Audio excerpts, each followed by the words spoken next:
Today on a powerful, all-new Dr. Phil exclusive.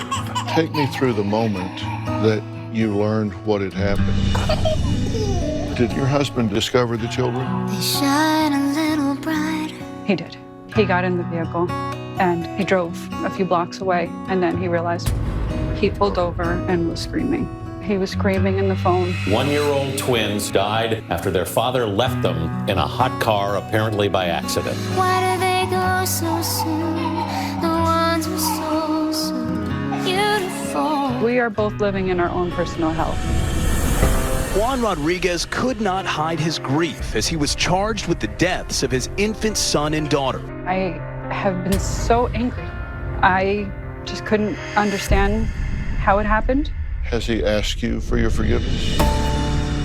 Plus, Our son called us and he said, "Mom, we can't find Anaya." Immediately, Walt and I knew that something was wrong. Breaking news of an arrest in connection with Anaya Blanchard's disappearance. She is the stepdaughter of UFC heavyweight Walt Harris. There was a hearing over the weekend. Can you tell us what happened? As a father, that was one of the hardest moments of my life, to look at that man and contain myself. Do you believe that he acted alone, or do you think others are involved? Oh no, I totally believe that there were other people involved. If she's being held captive right now, what do you say to her? Anaya, I want you to be the strong girl that you are, because we are working hard to get to you. On October 23rd, 19-year-old Anaya Haley Blanchard called her roommate and told her she was on the way home. She never showed up and has not been heard from since. 17 days later, a man out on bond charged with a previous attempted murder was arrested and charged in Anaya's disappearance. Tonight, police in Auburn, Alabama say there's evidence that a missing college student is a victim of foul play. 19-year-old Anaya Haley Blanchard disappeared last week. She's the stepdaughter of a UFC fighter. The last glimpse of her was on surveillance video walking into an Auburn, Alabama store. Her car was found at a Montgomery apartment complex 2 days after Anaya was last seen. But it's the forensic evidence found inside the car that has investigators worried. Auburn police now tell us they've identified the person of interest in the case. There's currently a manhunt going on right now to track him down. There's a warrant out for the arrest of 30-year-old Ibrahim Yazid of Montgomery. Yazid is currently out on bond for charges of kidnapping and attempted murder from a previous case in another jurisdiction. He should be considered dangerous and would be potentially armed. We have some breaking news from Florida. An arrest has been made in connection to Anaya Blanchard's disappearance 2 weeks ago. 30-year-old Ibrahim Yazid was arrested overnight in Florida on the charge of kidnapping in the first degree. According to investigators, Yazid was at the same convenience store where Anaya Blanchard was last seen. They tell us they believe Ibrahim Yazid took Anaya against her will. Today, her parents, UFC fighter Walt Harris and his wife Angela, reveal exclusive information that they hope might lead to her safe return. I'm so glad to talk to you, but so terribly sorry for the circumstances. I'm wanting to really put a bright light on over this story in hopes that we can find something, and that's your goal as well, right? Yes, sir. How did you first find out that your daughter Anaya was missing? About 11 a.m. on October 23rd, our 20-year-old son Elijah called us and he said, "Mom, we can't find Anaya." He said, "She didn't come home." Her roommate called me and said that she never came home, and immediately Walt and I knew at that second that something was wrong, because that's not Anaya. Even if she would have stayed out at a friend's house or something, she would come home. She had things to do the next morning. She has a job and kids that she has to take to school and actually go to school, and she has never not come home. The first clue that you got was she was spotted on surveillance footage. And where was this surveillance camera, and what was she doing? Why was she on that camera? She actually was at a Chevron just right down the street from her apartment, and she looked like she was ready to go home. Her brother told us her phone was dying, and she didn't buy anything else in the store, and we know if she would have been planning on staying out, she would have bought a charger So we know our child. We know she likes to snack before going to bed. So that was just kind of typical for her to kind of stop at the store, get some chips, and we felt like her plan was to go home. Now, there was another man also spotted in that convenience store footage, and you now know that this was Ibrahim Yazid. Tell me what you know about him and his involvement in this as far as the camera reveals. I mean, we just saw the footage of him being in the store. Police said that he was out on $60,000 bond at the time of his arrest, and they believe that he kidnapped your daughter, correct? Which is the part I can't fathom. I just don't understand how you could be walking around amongst people free. Well, it's just outrageous. I mean, it just seems outrageous. And that was not the only charge that he's had, correct? No, sir, there's multiple. He's got an extensive rap sheet. A witness has come forward saying that they witnessed this Yazid shoving your daughter into a car against her will. Was it her car? As far as we've been told, that it was her car. Where was Anaya's car discovered? In Montgomery, at an apartment complex. And how far away is that from the Chevron store and therefore her apartment? 50 miles. What was the significance of that apartment complex? Do you know who lived there? No, we don't. We haven't gotten really any information. You had to know where that was in order to put that car there. So whoever took her car there knew where they were going, for sure. I went there. I went to the apartment complex. I had to stand in a spot where Anaya's car was parked. I just had to do that. And it's not a place anybody would want to be. Does he live 50 miles away? Was the car found near where his residence is? His residence is in Montgomery. It's in Montgomery. I don't know exactly where his residence is. So the car was found where the town where he lives. So he Yes, it was found in Montgomery. He's from there. So that we do know. In relation to where he actually lives, I don't know. There was a hearing over the weekend, which is rare because it was on a Sunday, and they're usually public, but the media was not allowed in, so it was private. Were you there, and can you tell us what happened? Yazid stood in front of the judge, and, you know, he was read his charges, and, you know, it was just him trying to be pitiful to gain a plea from the judge, but it was tough to sit in there.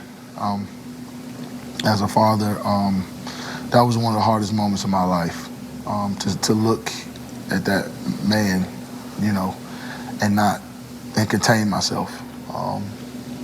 You know, to be quite frank with you, Dr. Phil, that was probably the hardest thing I've done.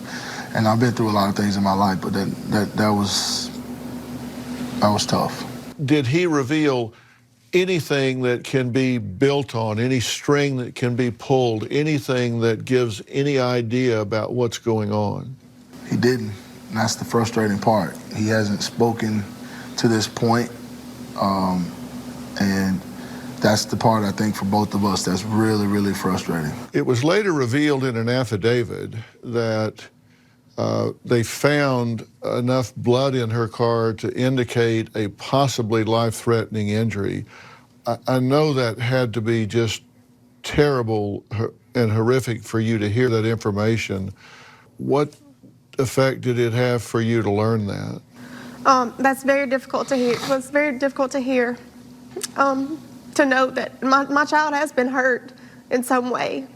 But we're trying to keep the hope that even though we know she had an injury, that she is still alive. We have got to keep believing that, and until we know otherwise, we are going to keep believing that she is still alive, and we are going to keep looking for her.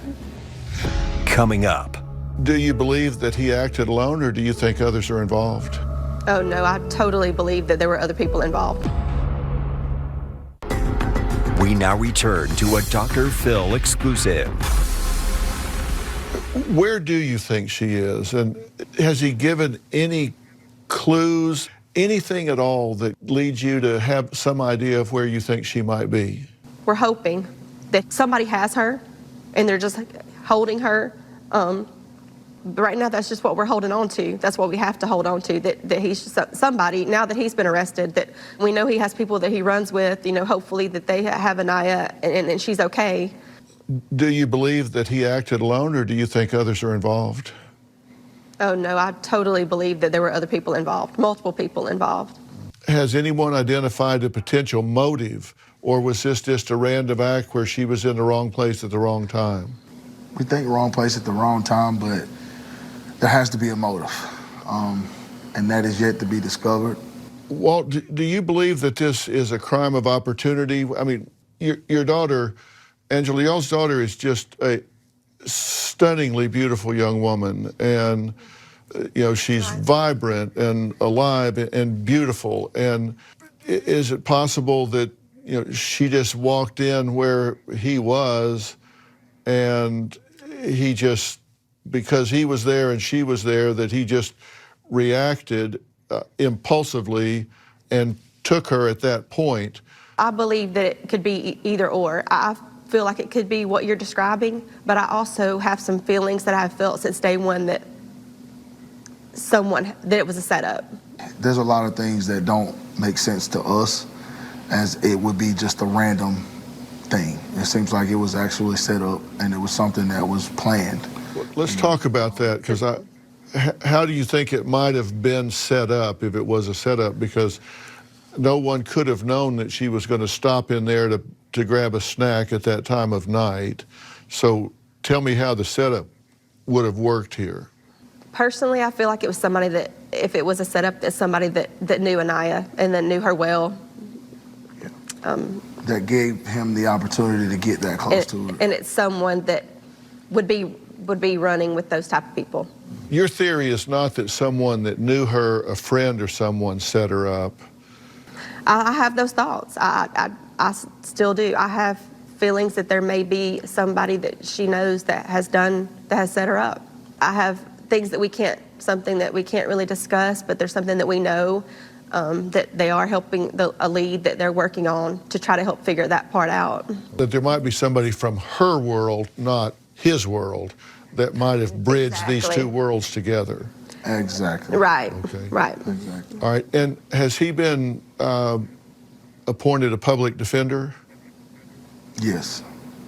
And the reason I ask, Walt and Angela, is I have a certain expertise in deception detection and getting to the truth. I've spent a lot of time in the litigation arena, and I would give anything to have the opportunity to sit down and talk to this person and find out where Anaya is, if he knows. This may be the best thing he could possibly do right now, is to give up what he knows before it's too late. If she's being held captive right now and she's listening to you, Walt, what do you say to her? I love you, baby girl. We're looking for you. We're doing everything that we can, and we're gonna get you.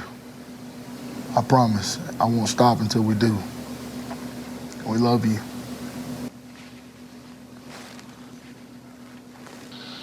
Angela?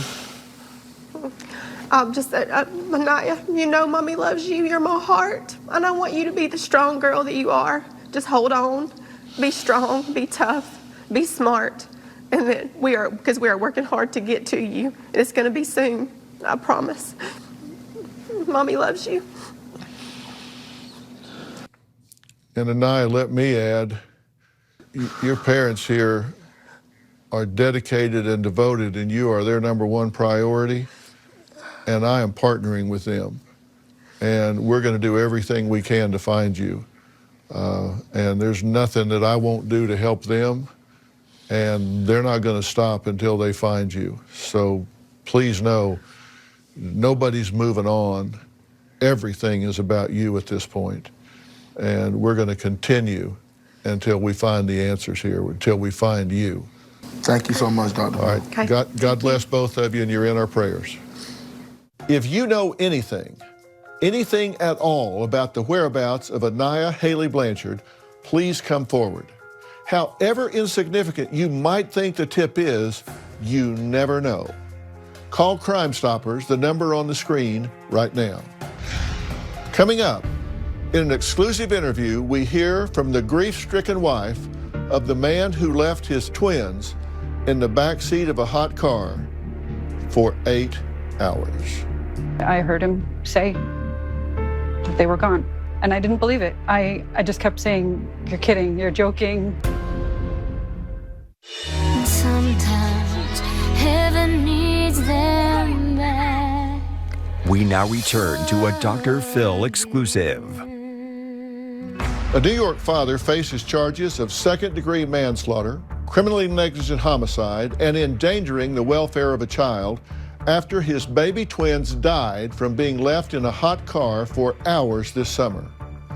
On July 26, military veteran Juan Rodriguez was supposed to drop his twins, a baby girl named Luna and a boy named Phoenix, off at their daycare on his way to work. He dropped his 4-year-old child first before driving to the hospital where he was employed as a social worker, leaving his twins still strapped in their car seats. He had to take a new route to work due to construction, and somehow, he says he simply forgot they were still in the car. He clocked in for his shift. The children never made it out of the back seat alive. "I blanked out," Rodriguez told police. "My babies are dead. I killed my babies." It was Friday last week, a sweltering day. The Iraq War veteran from Rockland County had driven to work at the Bronx VA hospital. When he returned to his parked car some 8 hours later, the frantic father pulls over and calls 911, but his 1-year-old daughter and her twin brother were already dead. 39-year-old Rodriguez says he forgot to drop them at a New York City daycare. The father of twins, who says he forgot his babies inside a hot car, sobbed throughout his court appearance today. Juan Rodriguez could not hide his grief as he was charged with the deaths of his infant son and daughter. Here in New York City, an Iraq War veteran is free on bond tonight. He pleaded not guilty to manslaughter and criminally negligent homicide in the deaths of his year-old twins. Supporters yelled, "I love you," as Rodriguez hugged his wife outside of Bronx criminal court. His lawyer says Rodriguez is on suicide watch. Relatives carried into the Sinatra Memorial Home in Yonkers this pair of large, framed photos of the twins who never made it to their second birthdays. Today, in an exclusive interview, Juan's wife, Marissa Rodriguez, the mother of these two precious twins, speaks out for the very first time about her unthinkable loss. If you are a parent, you do not want to miss this. I'm very sorry for your loss. Thank you. I so appreciate you using your life in this circumstance to save lives, which is exactly what you're doing. Well, so people know, can you tell me in your own words exactly what happened from your point of view? Like any other morning in general, we wake up about 5, 6 a.m. and get the children together, get their clothes on, feed them, all 3 small ones, put them in their car seats. Our 4-year-old, was able to get in his car seat. I know Juan strapped him in, and I strapped the babies in. I got them ready to go. And, that was the last time that I saw them. How did you send them off each morning? What did you say to Phoenix? What did you say to Luna? Did you have a certain way you sent them off? Of course, I kissed them. We played music in the morning. They were both dancers. They loved to dance. And I couldn't wait to tell Luna especially that she danced before she walked. She would just sit on the floor and rock back and forth. It would be a commercial on. It wouldn't even be real music. And they just danced to everything. So, we would often play music in the morning, or I would sing to them, start singing ABCs even at 1 to try to get them used to hearing my voice and recognizing and teaching them. Luna. Hey, Stinky. They were in car seats facing backwards, Correct. Right? Okay. The 3 car seats in the back of the car. Our 4-year-old in the middle and the twins on either side. And he drives to a local daycare near our home, which is only about 15 minutes away, to drop our 4-year-old off. And then when he gets to the Yonkers location, which is probably another 45 minutes away, that would be generally where he drops the twins off. And we've been doing this for over a year, so Do they ever stay awake that whole time? No, so they're silent. a car ride like that, after waking them up early, giving them a bottle, they were pacified. They were always happy and happy to be asleep. And when he got to where he was going, did something happen out of the ordinary on that end? Was there construction? Did he make an extra stop? What happened that disrupted his normal routine? I can't say there was anything particularly different that day. I mean, he may say something different, but I know the daycare is amazing. They had 2 locations though, and they had recently moved to a location that was a little bit further north. So for the 2 months prior, there were a few weeks that my husband was away on military duty and I was taking them, and even something in my mind triggered, okay, we have to get off at this exit. When you go to one place often enough, you do get into a routine.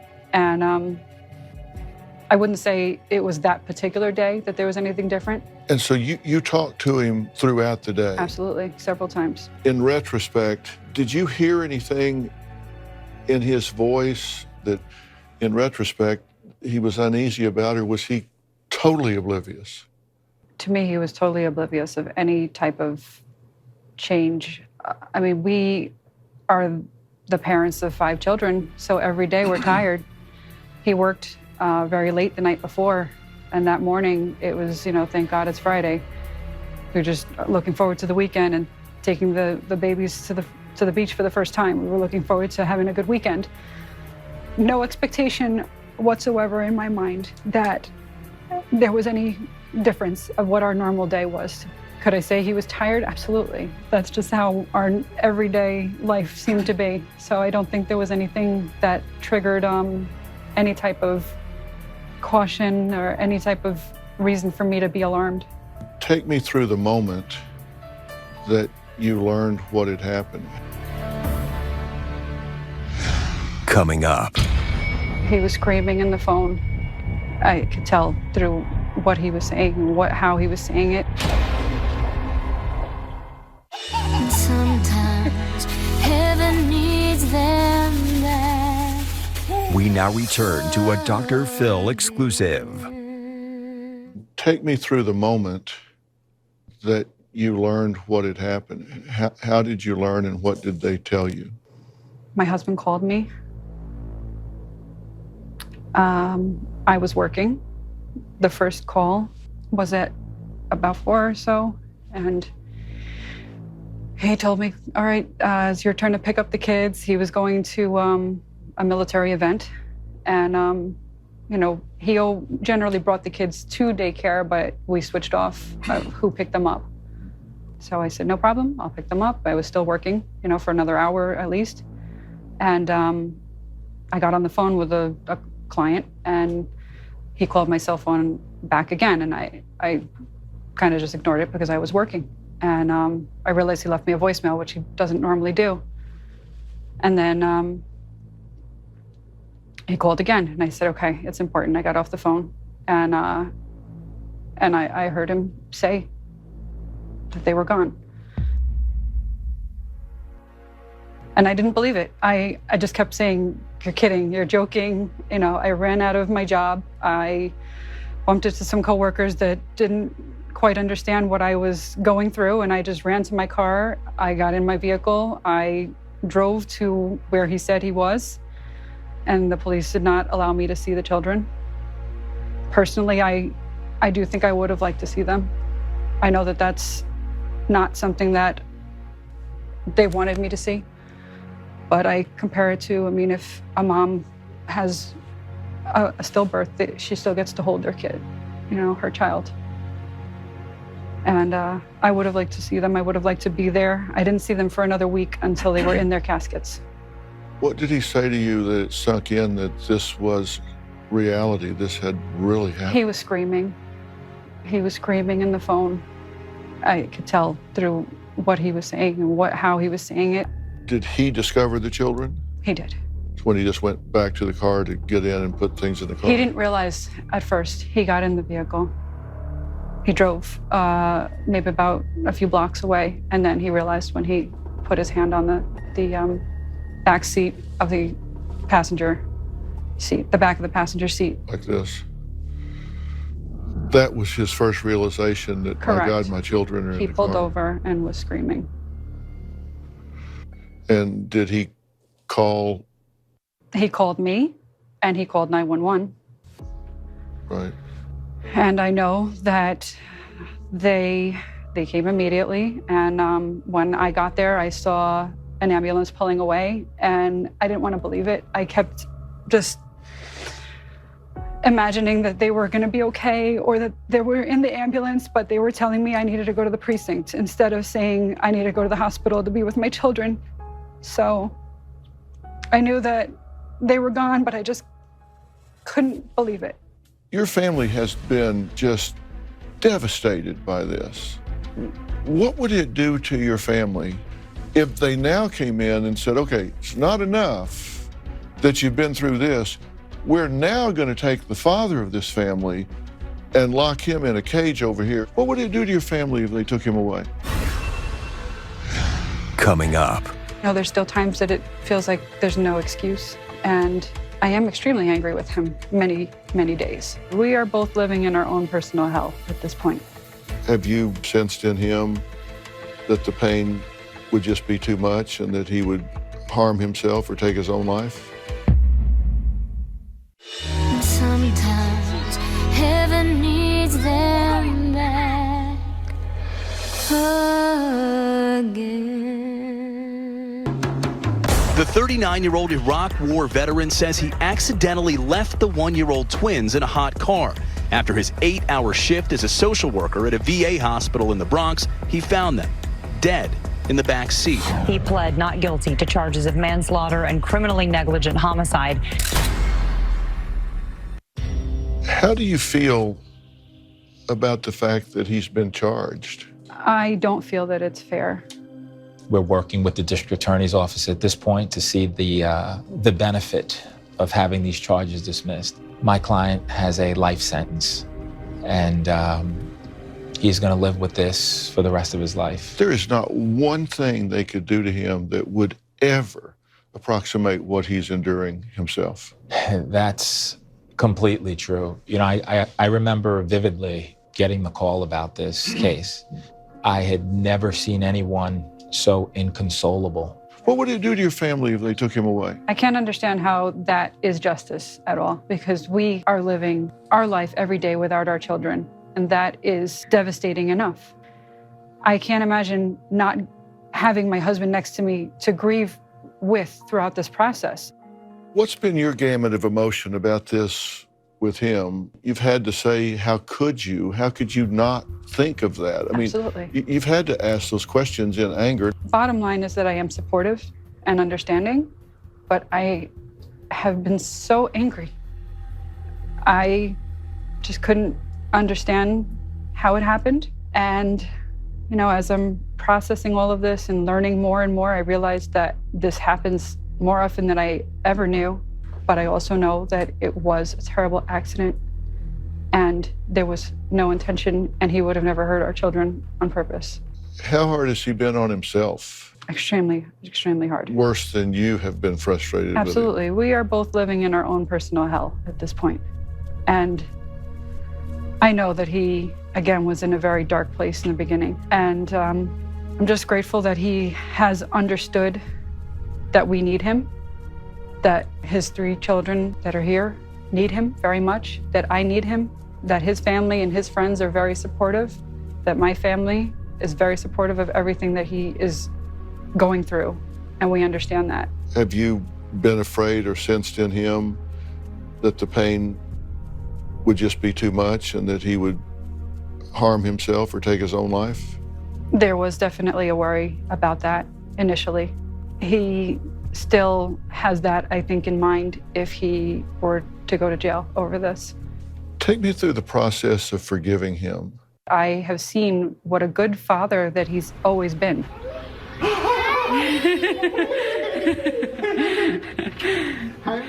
When I met him, he had 2 children, and though that's scary to go into an instant family, it also helped me realize what kind of a person he was and how loving, caring, thoughtful, devoted, and happy, and always wanting to do things for the kids going to all of their events and being there for them.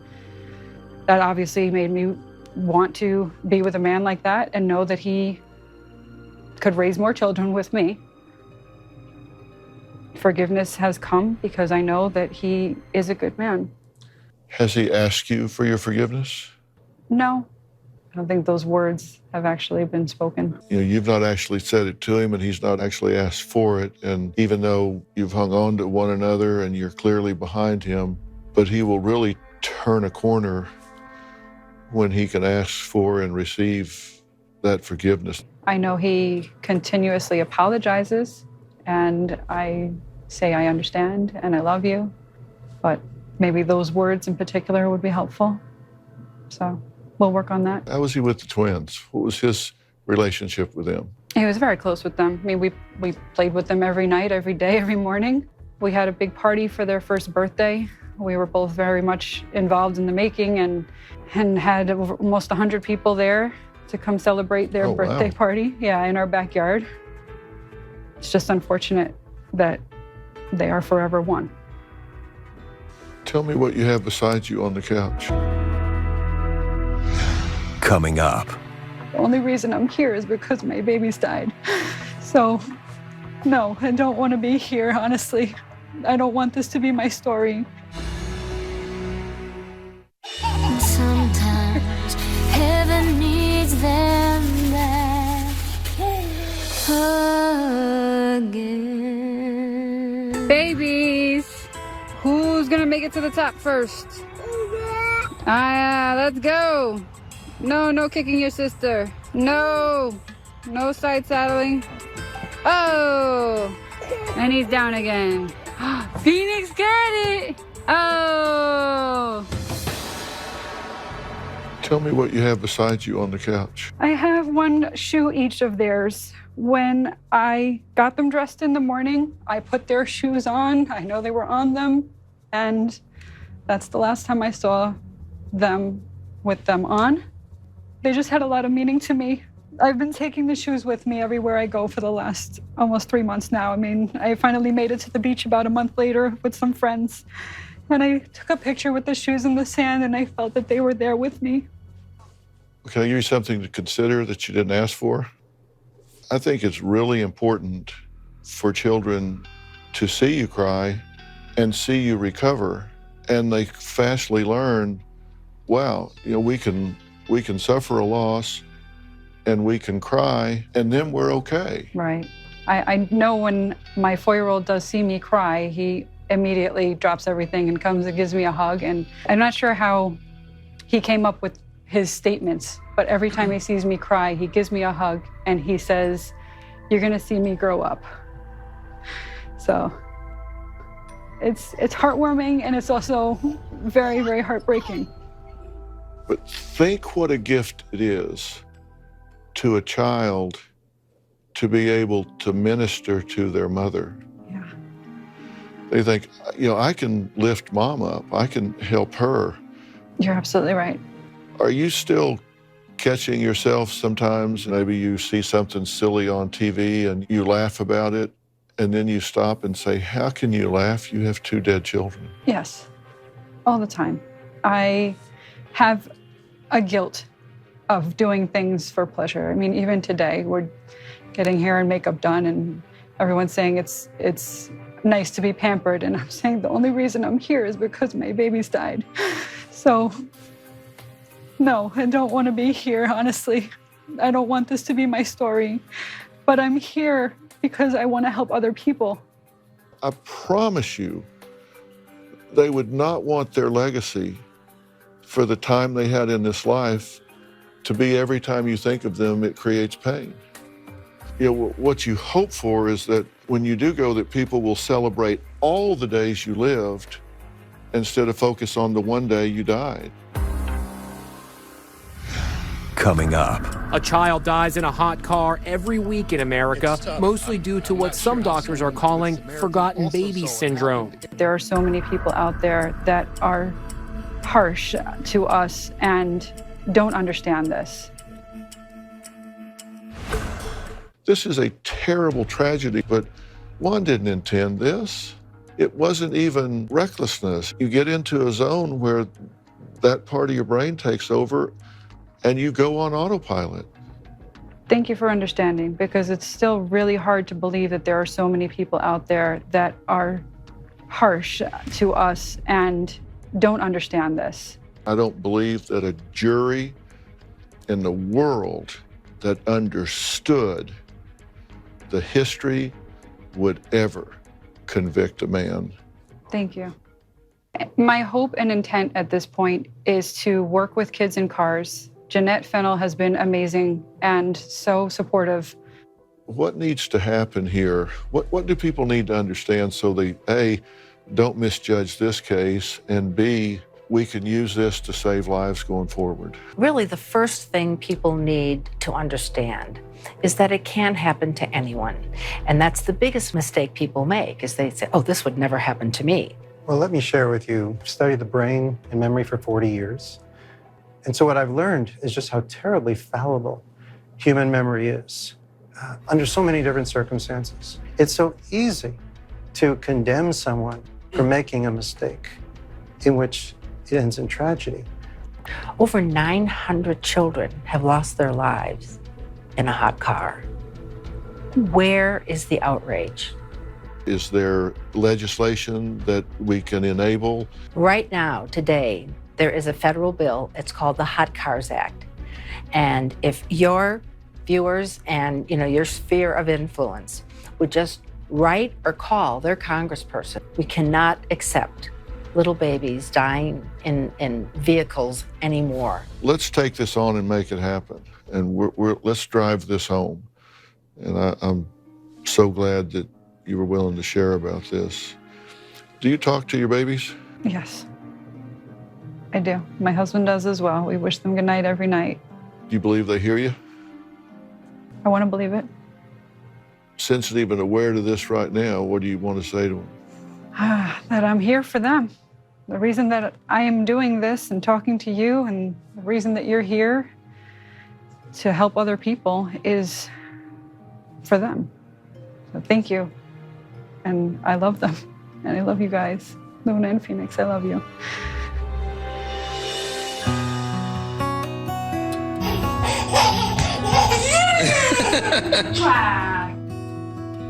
There must be borrowed angels here in this life. Infinito. Into this world and make this world bright. They can't stay forever, 'cause they're heaven sent. And sometimes heaven needs them back again. They were rightfully named. Luna had bright blue eyes and dark black hair, and Phoenix always had a reddish hint to his hair and his eyes. And they were just such beautiful babies.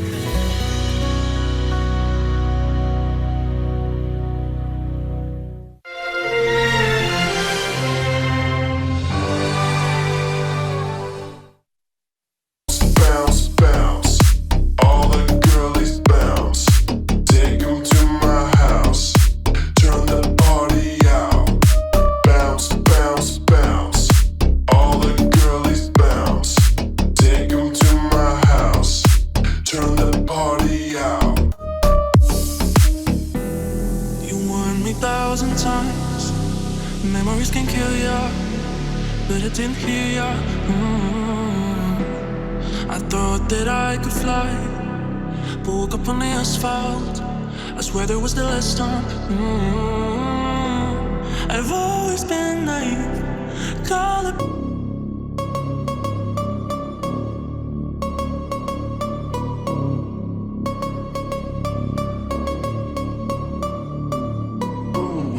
You know we gon' get it. Ooh, you know we gon' get it. Ooh, you know we gon' get it. Every day and night, that's right. Ooh, you know we gon' get it. Ooh, you know we gon' get it. Ooh, you know we gon' get it. Every day and night.